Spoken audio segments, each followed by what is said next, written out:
Here with tip of the day. Today I'm going to be tinting these reflector slash marker lights, and what we're using, I actually got this roll of tint. It's like a stick-on style tint. That way, you know, if we don't like it later, we can peel it off, but you can see it's kind of see-through, translucent. And there's a little bit of a trick to working with this, but it's not too bad. So what I'm going to show you first is we're just going to use some glass cleaner, and I'm going to give this just a quick spray. It's already pretty clean. Spray that down. Try to get in the groove around the light here. Make sure we get nice and clean. And then I've got a heat gun. I've got this set on low, and we don't want to get this very hot. This heat gun is hotter than a hair dryer. You can use a hair dryer.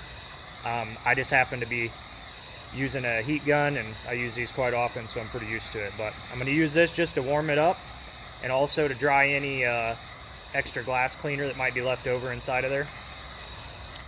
Alright, so that's just, it's not hot at all, it's just barely warm. Okay, so now I'm going to grab my tint, and I'm going to peel back just the top portion here, maybe 1.5 inches or so, and I'll get that sort of lined up and get that top portion pushed down. Now, as you can see, if I were just to pull this straight down, it's not gonna work at all. So what we're gonna do, get the heat gun on again. I'm just gonna barely heat this up, and it becomes very pliable at that point.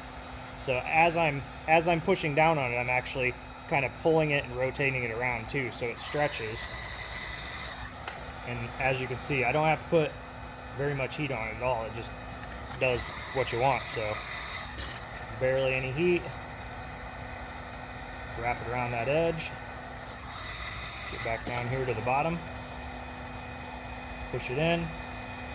Okay, so now we got it wrapped around. Get the heat gun shut off for now. And I'm just going to kind of press it firmly so I can see that nice edge where the light and the body meets. So you can see kind of the little recess around here. And now this is probably the most important part.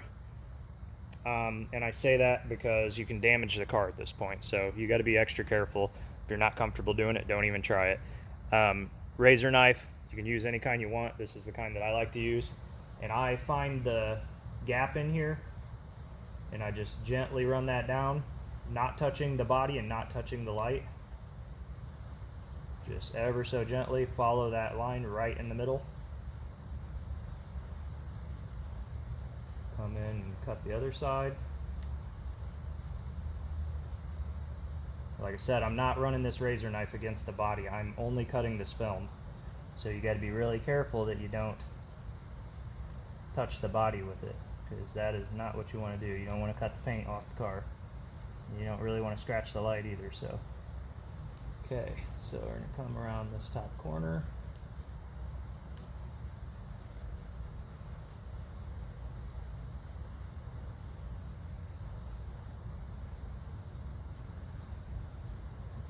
Okay, so if we did this right, shouldn't have too many spots that aren't cut. You can gently pull this away. We are almost finished. Now you could leave it just like that.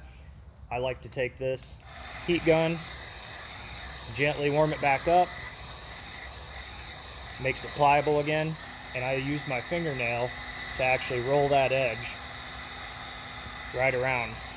And what that does is it actually makes it curve around the light, so you get a nice seamless edge. It doesn't look like a jagged cut line. I'll do the same thing with the top. Just put some heat on it. Use my thumbnail here. Push it in there.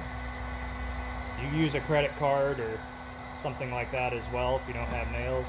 This just works good for me. I'm going to go ahead and heat up this other edge.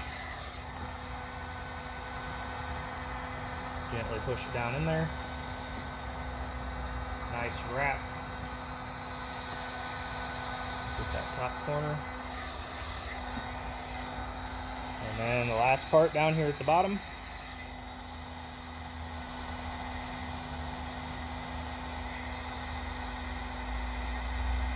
This is a pretty simple light. you know, some lights are going to be a little more difficult, especially if they have a lot of, you know, curves that are, this is pretty flat light, so this isn't hard by any means, but it gives you kind of an idea of how much that stuff will stretch. If you're going to do the lights on your car, you know, first make sure it's legal where you're at. Second, you might test it on something else first. You know, get used to how that material works before you do a, you know, a tail light or something like that. I don't ever do my tail lights because I like people to be able to see them, so I don't want to get ran into, but this is just a reflector, so not a big deal. And it still actually does reflect. So anyway, that's it. I'll give you a little close-up, and you can still see the reflector in there, that it will work. Nice wrapped edges, almost looks like they're painted. So there you go, wrapping the lights on a C7 Corvette, a simple way. Looks pretty good.